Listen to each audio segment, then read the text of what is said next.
Rule में पुष्पा राज अल्लू अर्जुन एक शक्तिशाली लाल चंदन तस्कर के रूप में उभरता है, जो अपने दुश्मनों, खासकर एसपी भंवर सिंह शेखावत फहाद फासिल को हराने में सफल होता है। फिल्म के अंत में शेखावत की हार होती है और पुष्पा अपनी ताकत और प्रभाव को अंतर्राष्ट्रीय स्तर पर ले जाता है।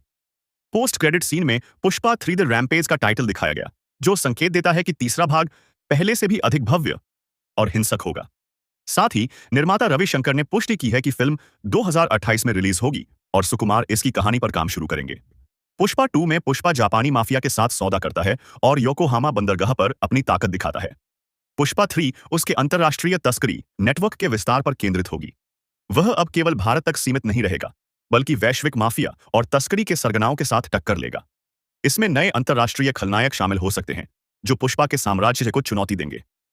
भंवर सिंह शेखावत की हार के बाद एक नया और अधिक खतरनाक दुश्मन सामने आ सकता है। यह दुश्मन या तो कोई अंतर्राष्ट्रीय माफिया सरगना हो सकता है या फिर शेखावत का कोई करीबी जो उसकी हार का बदला लेना चाहता हो। यह किरदार पुष्पा के लिए पहले से कहीं बड़ी चुनौती पेश करेगा, क्योंकि अब उसकी लड़ाई केवल स्थानीय पुलिस या छोटे तस्करों से नहीं, बल्कि वैश्विक स्तर की शक्तियों से होगी। पुष्पा 2 में श्रीवल्ली ने डी रश्मिका मंदाना पुष्पा की पत्नी और मां बनती है।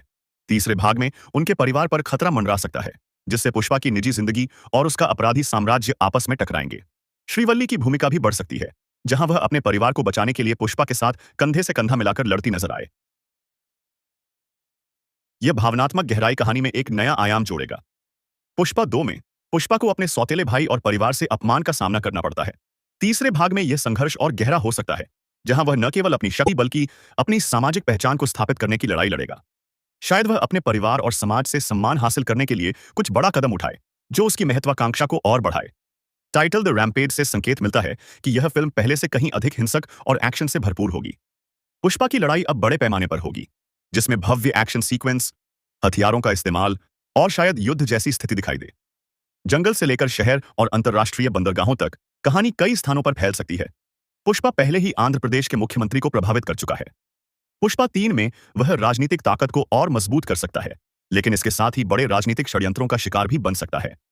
अंत में पुष्पा या तो अपने साम्राज्य को अभेद्य बना लेगा या फिर एक ट्रैजिक नायक के रूप में अपनी कहानी खत्म करेगा। पुष्पा की यात्रा एक मजदूर से वैश्विक तस्कर तक की होगी, जो उसकी असीम महत्वाकांक्षा को दर्शाएगी।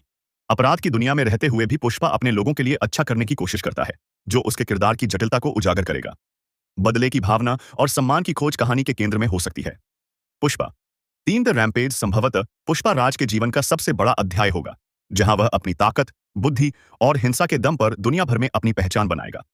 यह फिल्म न केवल एक्शन और ड्रामा से भरपूर होगी, बल्कि पुष्पा के निजी और पेशेवर जीवन के बीच संतुलन को भी गहराई से दिखाएगी। हालांकि यह सब अभी अनुमान पर आधारित है, और असली कहानी का खुलासा तब होगा जब सुकुमार और उनकी टीम स्क्रिप्ट को अंतिम रूप देंगे।